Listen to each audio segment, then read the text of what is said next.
नमस्कार मित्रांनो, मी आहे तुमचा मित्र आरव प्रमोद केवे.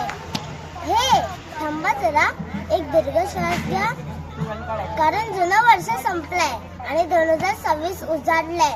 नवं वर्ष म्हणजे नवीन 365 संधी, नवीन आयडिया आणि नवीन युग.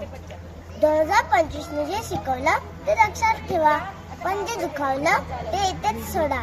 2026 मध्ये no fear, no excuses, only growth, only hustle. हे वर्ष तुमचं असू दे, मोठी स्वप्न पाहण्यासाठी, मोठे निर्णय घ्यायला आणि स्वतःवर विश्वास ठेवायला. जर कोणी म्हणालं तुझ्याकडून नाही होणार, तर हसा आणि स्वतःला सिद्ध करा. 2026 मध्ये आरोग्य फर्स्ट, मन शांत आणि गोल्स क्लिअर. चुका होतील पण थांबायचं नाही, होऊ चालाल पण मागे फिरायचं नाही. हे वर्ष तुमच्या मेहनतीला न्याय देणार आहे. फक्त स्वतःवर विश्वास ठेवा. तर चला, हसून, धैर्याने आणि पूर्ण जोशात 2026 मध्ये पाऊल टाकूया. Happy new year 2026. तुमचा वर्ष, तुमचा टाइम